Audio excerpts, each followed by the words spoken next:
आपके साथ ओजस्वी श्रीवास्तव और आप देख रहे सी न्यूज भारत। वक्त हो गया मध्य प्रदेश बुलेटिन का। पहली खबर राज्य की राजधानी भोपाल से है, जो भाजपा विधायक रामेश्वर शर्मा द्वारा आयोजित श्री तुलसी शालिग्राम विवाह कार्यक्रम में सीएम डॉक्टर मोहन यादव शामिल हुए। इस दौरान उन्होंने प्रदेशवासियों को बधाई देते हुए क्या कुछ कहा, देखें पूरी रिपोर्ट। भाजपा विधायक रामेश्वर शर्मा द्वारा भोपाल के युवा सदन मालवीय नगर में आयोजित श्री तुलसी शालिग्राम विवाह कार्यक्रम में सीएम डॉक्टर मोहन यादव शामिल हुए, जहां मुख्यमंत्री डॉक्टर मोहन यादव ने प्रदेशवासियों को देवउठनी 11 की बधाई देते हुए कहा कि हमारी परंपरागत त्योहार है। पीएम मोदी के नेतृत्व में सनातनी यज्ञ चल रहा है, ये मिलन का त्योहार होता है। साथ ही उपचुनाव पर बोले सीएम, मैं सभी से अपील करता हूं, पीएम मोदी के नेतृत्व में सरकार कदम से कदम मिलाकर चल रही है, विकास के लिए सरकार काम कर रही है। मैं जनता से अपील करता हूं कि उपचुनाव में हमारे दोनों प्रत्याशियों को जिताएं। एक तरह सांस्कृतिक यज्ञ चल रहा है, सनातन धर्म के लिए गौरवशाली दिन है और ऐसा माना जाता है कि आज ही के दिन भगवान विष्णु नींद से जाग करके सत्ता का, संसार की इस रचना का, व्यवस्था का कार्यभार भगवान शिव से अपने हाथ में लेते हैं। इसीलिए हरिहर मिलन का दिन भी आज होता है। मेरी अपनी ओर से देवोत्थान एकादशी पर प्रदेशवासियों को, देशवासियों को बधाई। मेरे मित्र हमारे पूर्व प्रोटेम स्पीकर रामेश्वर शर्मा जी को बधाई, जिनने मुझे आकर के इस कार्यक्रम में शामिल होने का मौका दिया। ये हमारी सनातन धर्म के ध्वजवाहक है। ये राजधानी में ऐसे सभी आयोजनों के लिए बढ़ चढ़ करके हमारे सनातन धर्म के लिए जो काम करते हैं, मैं इनके लिए इस मामले में बधाई भी देना चाहता हूँ और ये समाज के गौरव है। मेरी अपनी ओर से पुनः सबको बधाई। स्पीकर रामेश्वर शर्मा जी के निवास पर भगवान तुलसी और शालिग्राम का विवाह जो हुआ है, ये अद्भुत है और ये देवोत्थान एकादशी का सबसे बड़ा हमारा अपना परंपरागत त्यौहार भी है और खास करके वर्तमान युग में मेरी अपनी ओर से आप सबके माध्यम से अपील करता हूं कि विकास के मामले में यशस्वी प्रधानमंत्री जिस प्रकार से भारत की साख देश दुनिया में बना रहे हैं, सभी प्रकार के निर्माण कार्यों के साथ भारतीय लोगों के लिए गौरव और गर्व का मौका है। ऐसे में यशस्वी प्रधानमंत्री के नेतृत्व में मध्य प्रदेश सरकार भी कदम से कदम मिलाकर चल रही है। हमारी अपनी सरकार के द्वारा किए गए कामों से भी जनहितैषी कई सारे निर्णयों को जनता मानती है। हमारे यहाँ 2 उपचुनाव है, बुधनी और विजयपुर। दोनों उपचुनाव में भारतीय जनता पार्टी के अपने प्रत्याशी, यहाँ हमारे रमाकांत भार्गव जी जो बुधनी में है, वहाँ रामनिवास रावत जी जो मंत्री है, पहली बार श्योपुर जिले को मंत्री भारतीय जनता पार्टी ने दिया है और विकास के मामले में इससे बड़ा कोई निर्णय नहीं हो सकता है। मैं आम जनता से अपील करता हूँ कि भारी संख्या में मत देकर हमारे दोनों प्रत्याशियों को जिताएं और महाराष्ट्र और झारखंड भी हम भारी बहुमत से जीतेंगे। एक बार फिर सभी उपचुनाव और मुख्य चुनाव सब में चुनाव की दृष्टि से मैं भाजपा के पक्ष में अपील करता हूं कि आप अधिकतम मतदान करें। पहले तो मतदान जरूर करें और मतदान करें तो भाजपा के पक्ष में करें तो और अच्छा रहेगा। बहुत बधाई। भोपाल से सी न्यूज संवाददाता मनीष वर्मा की रिपोर्ट। अगली खबर जनारदेव से है, जहां प्रदेश के शासकीय स्कूल हनौतिया में स्कूली बच्चों को निःशुल्क साइकिल का वितरण किया गया। वहीं कार्यक्रम में कई अतिथि शामिल हुए, देखिए पूरी रिपोर्ट। शासकीय स्कूल हनौतिया में स्कूली बच्चों को निःशुल्क वितरण की गई साइकिल। शासकीय एकीकृत उत्तर माध्यमिक विद्यालय हनौतिया में मध्य प्रदेश की शासन की योजना के अंतर्गत दूर स्थान से शाला आने वाले छात्र छात्राओं को साइकिल का वितरण किया गया, जिसमें मुख्य रूप से अतिथि के रूप में ग्राम पंचायत हनौतिया सरपंच राजकुमारी आहके, ग्राम पंचायत खैर मंडल सरपंच ममता परतेती मुख्य रूप से उपस्थित रही। आज लगभग 120 साइकिल का वितरण किया गया। इस कार्यक्रम में शाला के प्राचार्य लक्ष्मी नारायण धुर्वे, दरियापुरकर एवं शाला के समस्त शिक्षक एवं शिक्षिका तथा छात्र एवं छात्राएं उपस्थित रहे। क्रम रखा गया था। आज बच्चों को निःशुल्क साइकिल वितरण की गई, जिसमें से 53 बालिकाएं और 65 बालक, 118 साइकिल। इसमें हनौतिया सरपंच महोदय और खैरमंडल सरपंच महोदय एवं उपाध्यक्ष महोदय यहाँ उपस्थित हुए और उनके हाथों से मतलब ये सभी बच्चों को साइकिल वितरण की गई। शाला में कौन सा आयोजन हो रहा है? मध्य प्रदेश शासन की योजना के अनुसार प्रत्येक छात्राएं जो कक्षा 9वीं में एडमिशन लेती है, छात्र छात्राएं, तो जो पात्र लड़के लड़कियां रहती है, उन्हें मध्य प्रदेश शासन की योजना अनुसार साइकिल प्रदान की जा रही है। आज लगभग कितने बच्चों को साइकिल का वितरण हुआ? लगभग 118 बच्चों को साइकिल का वितरण किया गया आज। जुन्नारदेव से कैमरा पर्सन शानू के साथ वीरेंद्र अग्रवाल की रिपोर्ट। अगली खबर खंडवा से है, जहां ओंकारेश्वर से नर्मदा लघु पंचकोशी यात्रा निकाली गई, जिसमें 50,000 श्रद्धालुओं को रवाना किया गया। वहीं यात्रा को लेकर अध्यक्ष अरुण दशोरे ने जानकारी देते हुए क्या कुछ बताया, देखिए पूरी रिपोर्ट। ओंकारेश्वर से निकली नर्मदा लघु पंचकोशी यात्रा में 2 दिनों में 50,000 श्रद्धालु रवाना हुए।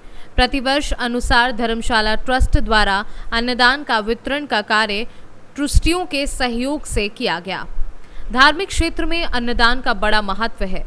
इसका ट्रस्ट द्वारा हमेशा लाभ लिया जाता है तथा धर्मशाला के द्वारा प्रतिवर्ष कई रंगारंग एवं धार्मिक अनुष्ठान कार्यक्रम किए जाते हैं। अरुण दशोरे अध्यक्ष ने जानकारी देते हुए कहा, धार्मिक क्षेत्र में ट्रस्ट द्वारा परंपरा का निर्वाह निरंतर किया जाएगा। सर्वप्रथम अखिल भारतीय दशोरा समाज धर्मशाला ट्रस्ट ओंकारेश्वर द्वारा पंचकोशी यात्रा जो ओंकारेश्वर से निकलकर 11 और 12 तारीख को प्रारंभ हुई। इसमें लगभग 50 से 60,000 महिला पुरुषों द्वारा ये यात्रा प्रारंभ की गई और अखिल भारतीय दशोरा समाज ट्रस्ट ओंकारेश्वर के द्वारा प्रसादी के रूप में जो विगत कई वर्षों से यहाँ प्रसादी बढ़ती आ रही है, जिसमें अन्नदान के रूप में प्रसादी बांटी गई। प्रसादी में सब्जी और पूड़ी बांटी गई। उस पूड़ी और सब्जी के सहयोगकर्ता जो रहे हैं हमारे पूर्वज के रूप में अखिल भारतीय ट्रस्ट में सहयोग देने वाले श्री जयनारायण जी दशोरे पिता धन्नालाल सा दशोरा खरगोन द्वारा ये प्रसादी का वितरण किया गया। इसमें हम अखिल भारतीय दशोरा समाज के सभी ट्रस्टीगणों द्वारा सहयोग के रूप में सहयोग दिया जाता है और प्रतिवर्ष ये कार्यक्रम किया जाता है। बता देते हैं कि धार्मिक नर्मदा के तट ज्योतिर्लिंग ओंकारेश्वर में अन्नदान का बड़ा महत्व है